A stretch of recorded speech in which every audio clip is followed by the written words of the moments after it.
Hello, and welcome to the Rangroo's unit of the week. And today we're taking a look at the SDKFZ 251/9. So, the Germans created quite a lot of variations of the SDKFZ 251 half-track with all sorts of weapon systems slapped on the top of it. One of them, the one we're talking about today, is the /9 model, which was introduced into service in the summer of 1942. Its whole role was to give motorized infantry a little bit of extra fire support, the same fire support that Stugs and Panzer IVs were given at the time by mounting the Stug gun, the short 75mm, onto the half-track. In-game, the SDKFZ 251/9 is a 20-point transport vehicle available to the Trophy SS Panzer Division and the Panzer Lehr Division.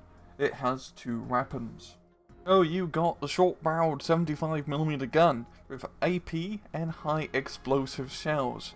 The armor penetration is pretty pathetic and the accuracy also not that great. The high explosive is pretty decent however, as the main thing with this gun is it shoots 12 rounds a minute, which is pretty bloody fast. You also have a single machine gun.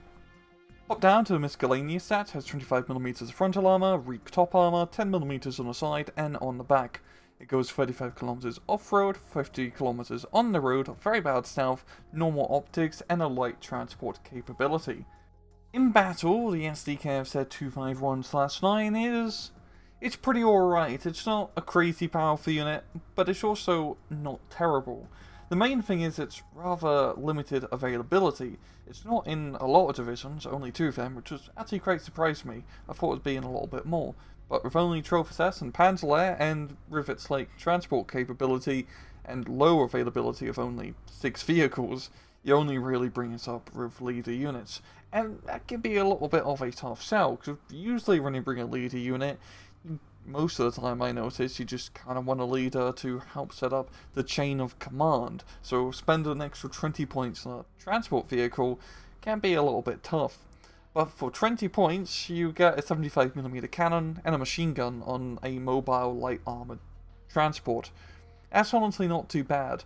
I mean, think about it, for 20 points, this is the same price as a regular rifle style squad, and this thing can blow up a regular rifle style squad with its pretty lethal high explosive shells. It's going to not do really anything against most armor unless it's also very lightly armored and at relatively close range.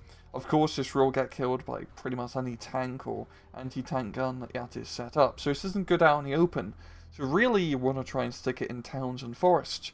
But against Russian divisions, which is probably going to be fighting most of the time, that's also not a great idea either, because by God, they got a lot of those PTRD anti-tank rifles embedded in a lot of their regular squads, and this thing will get eaten up by said anti-tank rifles. So this isn't a very survivable unit, unfortunately. It's still not a bad unit to take. I like taking them with my lead unit within those divisions because it's a bit of extra firepower and that is always quite nice. But it ain't gonna win you a match. It's just to be a nice little extra, so to speak, for your division. A little bit of extra fire support without having to take another card of actual fire support, being able to bring it in with a lead unit. It's not bad, and you also get the extra veteran chief, especially if you've taken 2-star leaders on this vehicle. And, you know, if the leader unit's gonna disembark from it, you're probably gonna have the extra veteran chief already from just being there by the leader. It's alright. That's all I really have to say. And, well, this has been another Rangroo's unit of the week. I hope you guys enjoyed the video, and as usual, please just take it easy.